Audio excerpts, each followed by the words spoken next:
We're getting these wonderful old stories from the Hebrew scriptures in the summer. And today we've got Genesis 25, verses 19 to 34. Genesis 25, 19 to 34. This is the story of Jacob and Esau, or the beginning of the story of Jacob and Esau. Listen to what the Spirit might speak into your life in this reading from the book of Genesis, chapter 25, verse 19. These are the descendants of Isaac, Abraham's son. Remember the child of laughter.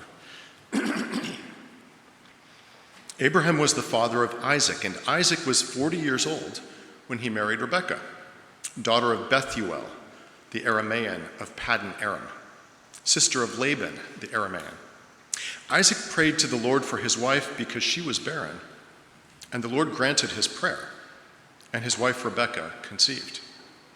The children struggled together in her, and she said, "If it is to be this way, why do I live?"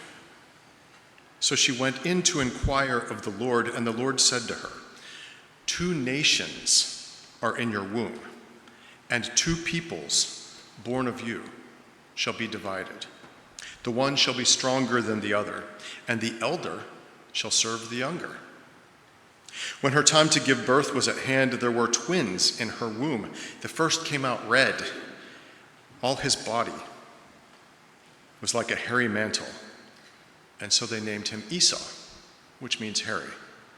Afterward, his brother came out with his hand gripping Esau's heel, so he was named Jacob, who grasps. Isaac was 60 years old when she bore them. When the boys grew up, Esau was a skillful hunter, a man of the field, while Jacob, I like this line, was a quiet man, living in tents. T-E-N-T-S, not intense. Isaac loved the son Esau because he was fond of game, but Rebekah loved Jacob. Once when Jacob was cooking a stew, Esau came in from the field and he was famished. Esau said to Jacob, "Let me eat some of that red stuff, for I am famished." Therefore he was called Edom, which of course means red. Jacob said, "First, sell me your birthright." Esau said, "I'm about to die. Of what use to me is a birthright?" And Jacob said, "Swear to me first." So he swore to him and sold his birthright to Jacob. Then Jacob gave Esau bread and lentil stew, and he ate and drank and rose and went his way. Thus Esau despised his birthright. Our second reading is from the epistle to the Romans. Romans chapter 8, the beautiful Romans 8. This is beginning at verse 1.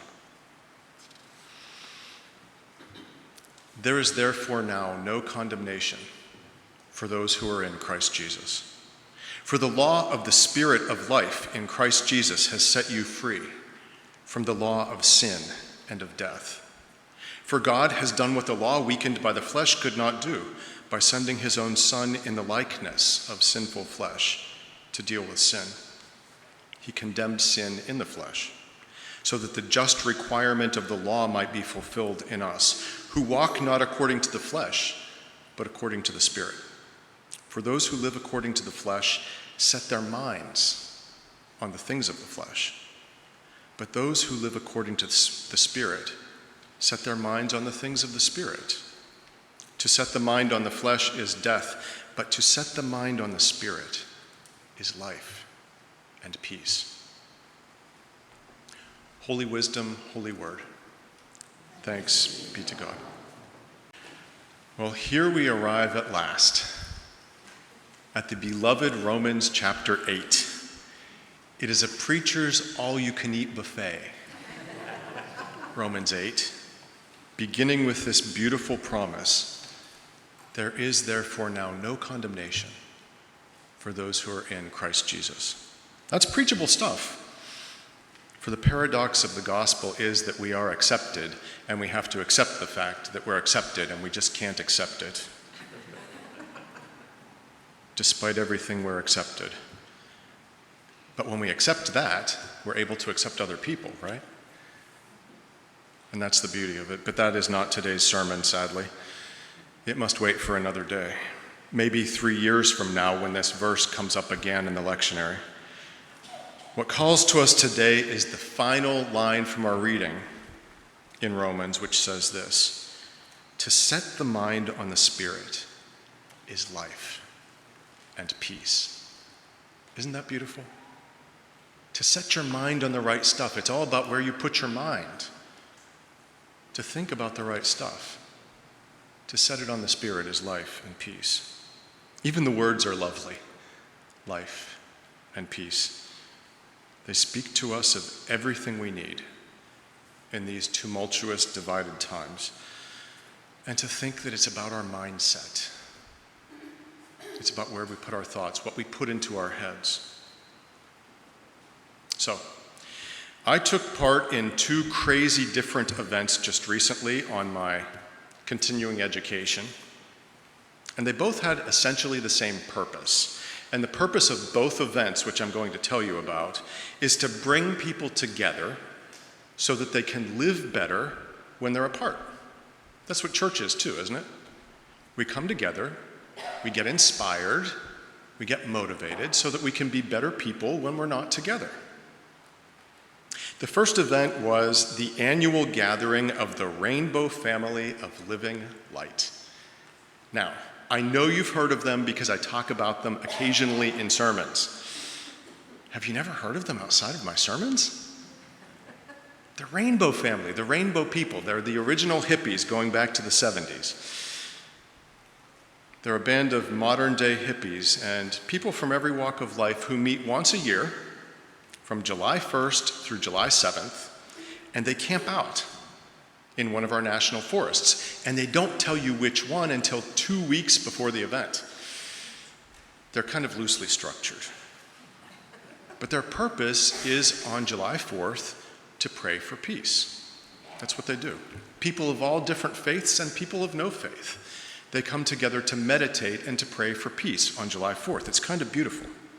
I visited them all the way back in 2010, 16 years ago now, when they came to the Allegheny National Forest, my forest. And that was back in the days when I was writing an article for a magazine up in Warren that covered kind of local travel and outdoorsy stuff. And so I wanted to cover them in an article. 16 years ago, they attracted 12,000 people to camp out in the woods and to pray together for peace on July 4th, just north of here. But as with many good things, attendance at the Rainbow event isn't what it used to be. This year, the Forest Service estimated maybe 2,000, maybe 4,000. But since they were back in western Pennsylvania again, my daughter Greta and I decided to go join them for one night and for their prayers on July 4th. It was a wonderful way to observe the 250th anniversary of our country. At noon on Independence Day, they all gathered in a huge circle in what they call the main meadow. And they started chanting a deep, resounding Om, Om. Honestly, it was chilling and powerful and very moving to hear all those hundreds of voices together chanting this Om.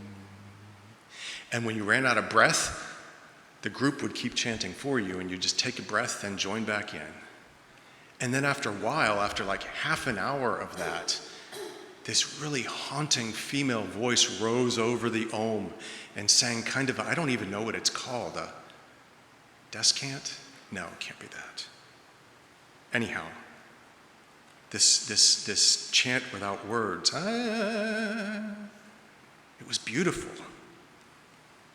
And the main body continued to chant, and in time it all erupted into African bongo drums and wild dancing.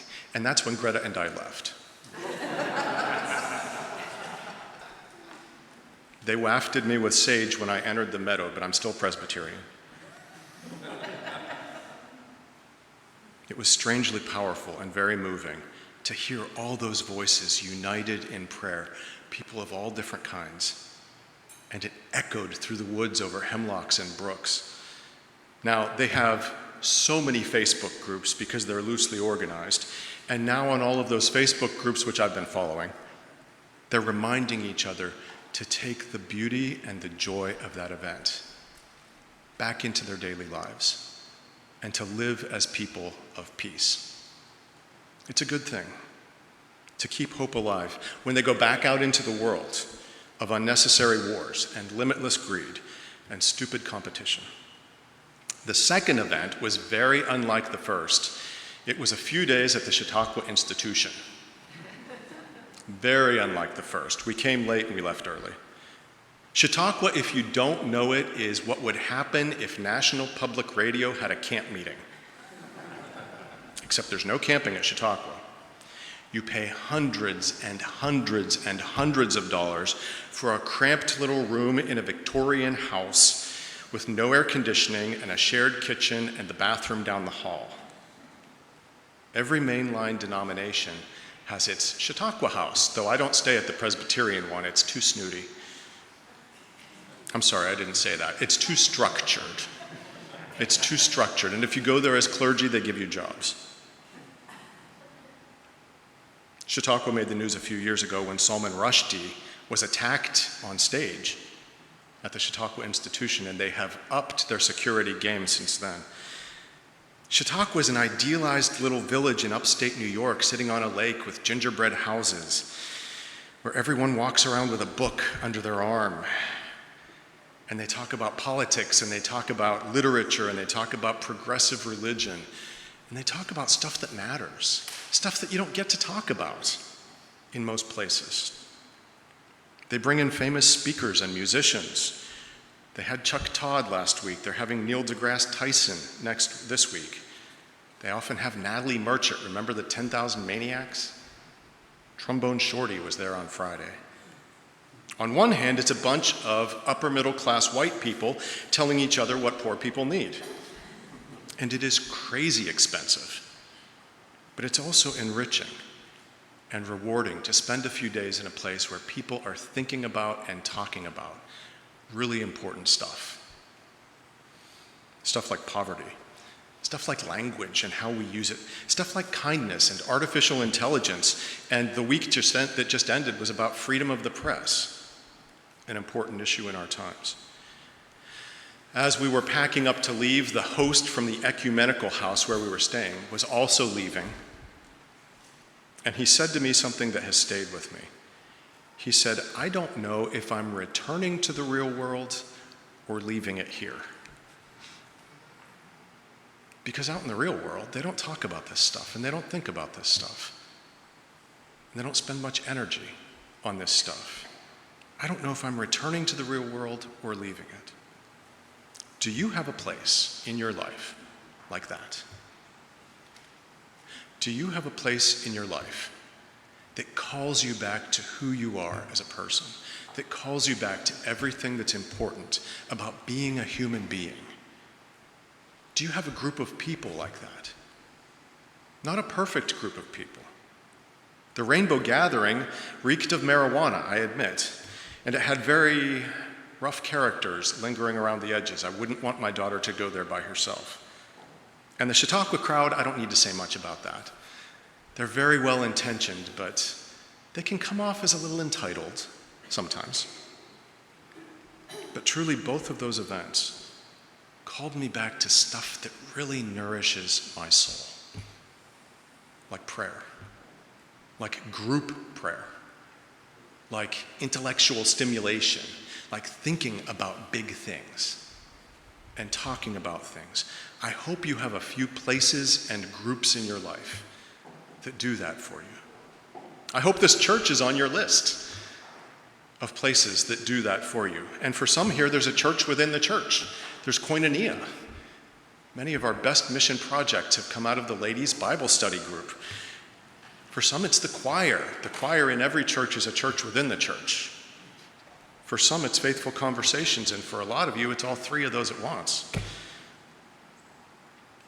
This is the power of groups like Alcoholics Anonymous, and every manner of club and voluntary organization like church, most of which are falling into decline in these times.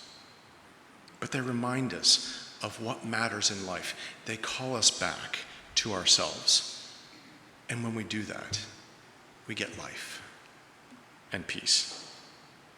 They keep the fire alive in our souls. Our faith ancestors understood this very well, much better than we modern individualists do, though they had some individualism of their own.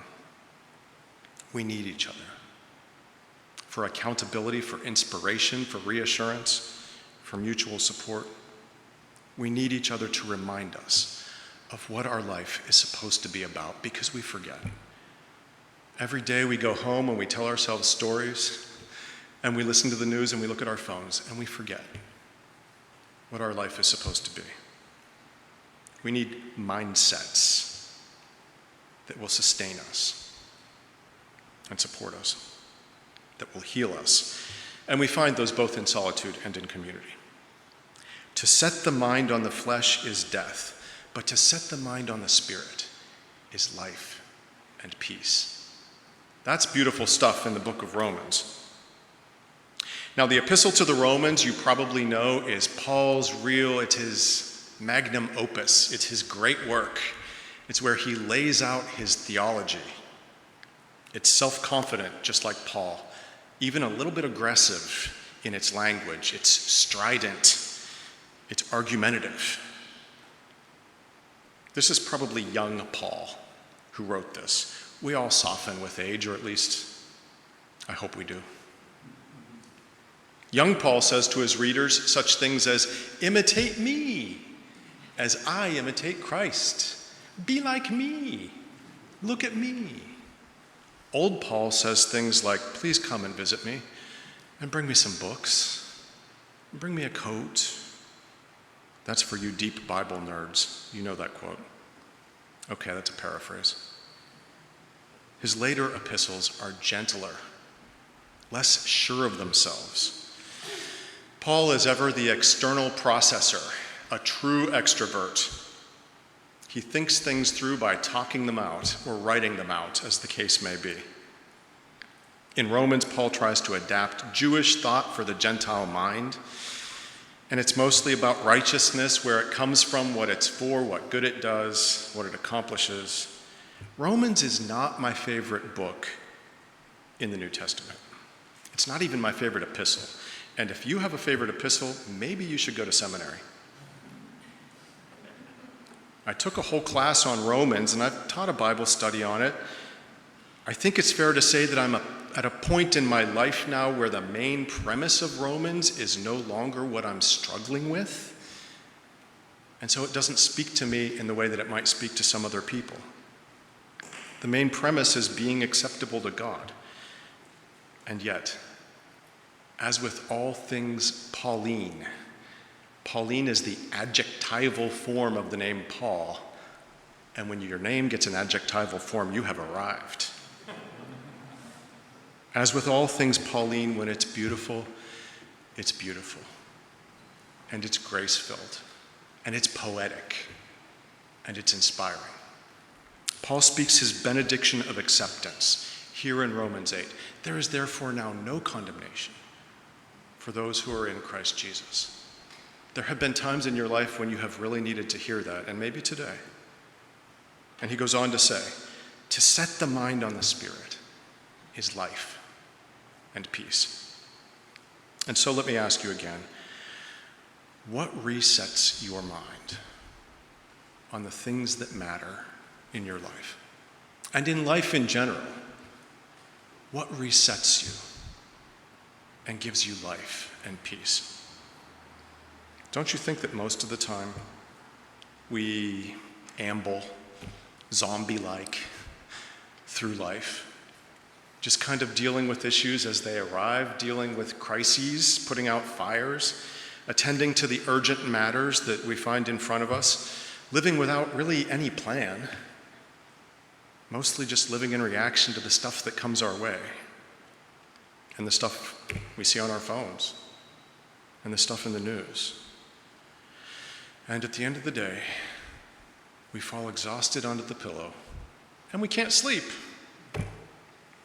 Don't you think that we live sometimes almost as subjects to the tyranny of the urgent, or to the things that seem urgent but really aren't, things that really don't matter all that much. 500 years ago, John Calvin told us that the Christian life is a response to grace. Now, I know that's kind of hard to absorb. It sounds like some theological statement that can just drift away. But we all live in response to stuff, don't we? What if what we lived in response to was actually the goodness and the beauty of the world all around us? God's goodness in our lives. Our daily living is meant to be in answer to the great love, the generous love in which we live and move and have our beings. Do we live as if we're responding to grace, or do we live as if we're responding to stuff? Do we live as those who can't put down their phones, who scurry breathless from one duty and one obligation to the next, and who worry constantly because we don't take the time for a reset, and we don't have places to get that reset? Grace can seem like an abstract thing, but it's not. Grace is the song of the birds, as I'm learning. It's the present reality that we take for granted. It's the love that someone put in our lives that enabled us to put it in other people's lives. It's the beauty of the world. Grace is all the stuff that we never had the wisdom to ask for, but we get it anyway. Can we just, maybe once a day, put everything aside from time to time and wallow, yes, wallow, like a cat on a keyboard? Can we wallow in grace, in everything that makes life good, everything that makes it fun, everything creative and beautiful and forgiving and joyful?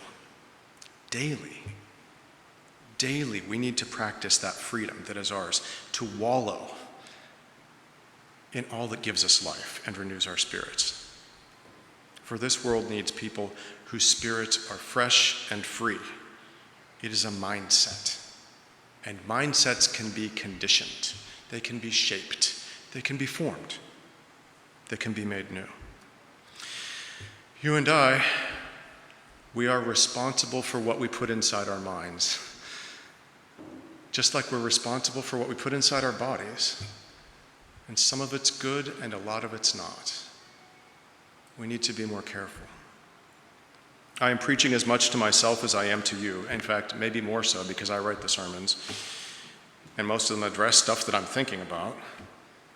And I need to tear myself away from the negativity and the divisiveness and my phone and everything that scares me and keeps me paralyzed, in order to center myself in the things of the Spirit, which are life and peace. This is life and peace. I know it to be true. But the lifestyle that has been prescribed to you and me out here in the suburbs, and probably pretty much everywhere, doesn't make much room for the things of the Spirit. How are you going to set your mind on the Spirit? Now, please don't tell me that God has never spoken to you. If you tell me that, I will feel like a complete failure in life. I was not a good English teacher, but I'll go back. I will. I'm joking. God does speak to us all the time, but we don't have the wherewithal to know that it's God speaking to us because we don't think about things like that. We don't have categories for things like that. God speaks to us daily, but we probably don't know what to call it, and because you don't know what to call a thing, you dismiss it and you don't think about it again. You don't have categories, you don't have language, and it slips away and you forget about it. Every impulse for kindness, for generosity, for forgiveness, that's God speaking in you and to you. We always forget the things that we don't have language for, and we rational, educated Christians have become so rational and so educated that we don't make much room for the weird things of the Spirit that come our way and that can heal us and make us better. As Andrew Root said at our speaker series for our 75th anniversary, the world was once an enchanted place. Every location had its little god, its Newman. And there were demons, and there were witches, and there were angels, and there were sprites. In our day, the world has become disenchanted in both senses of the word. We no longer see spirits all around us, and in some ways, I'm really glad about that. I'm glad that we no longer believe that epilepsy is caused by demons. That was not a good thing. Epilepsy is a real disease. But it's bad in that we no longer expect or notice when the Spirit shows up in our lives and does something remarkable. We pass on and we forget it because we don't have categories. Even our churches are probably not quite spiritual enough. We have failed to name the grace that's occurring in everybody's life at all times. The grace to which our lives should be a response. You know, we're always telling you, love your neighbor, love your neighbor, love your neighbor. We're not telling you why love your neighbor. Love your neighbor because your neighbor was invited to the party just like you were. And there's a mystery at the heart of our lives, and it's beautiful and it's precious. And we don't know how we got it, and we don't know where it's going, but we know that God is in control of it. That's why we love our neighbor, because there's God in our neighbor, and God's been good to us. You've been included, and so has everyone else you see. It's all the love, all the goodness, all the mercy, all the light, and all inspiration and joy, and all impulses for love or generosity, moments of joy and well-being. These are nothing less than God's life living in us. And yet, we treat them as just what happens from day to day. Think of the difference you could make in this world if you were more plugged in to the stuff that makes you healthy and happy, and less plugged in to the stuff that keeps you broken and scared. And so that is your homework for this week. Set your minds on the things of the Spirit. All gratitude, all goodness, all beauty. There are hundreds, if not thousands, of ways to do this. Immerse yourself in the company of people who make you better. Not perfect people, but people who help you to think about the right things and ask the right questions. Find a practice daily. It has to be daily, because the bad news is daily. Find a daily practice that recharges your batteries, that renews the spirit within you. And most importantly of all, begin to name the grace that is all around you and within you. Don't take it as your due. Don't treat it as an accident of time and place. Treat it as what it is. It is God's life living in you, moving in you, God's reality. It's become almost cliche to say that God is everywhere. We've heard it since we were little kids in Sunday school. But once you start naming the grace in your life, you do start to see God everywhere. In these scary times, we cannot afford to live from crisis to crisis. We must absolutely be plugged in to the things that will keep us calm and keep us happy and keep us sane. We owe it to ourselves. We owe it to our world. We owe it to everyone we love to find our grounding in the life of the Spirit daily, daily. So what's it going to be? How are you going to do it? When we step out these doors, are we returning to the real world, or are we leaving it behind? Which thing is true? To dwell on the passing things of the world is to live tired, broken, frightened lives. But to set our minds on the things of the Spirit is life and peace. Amen.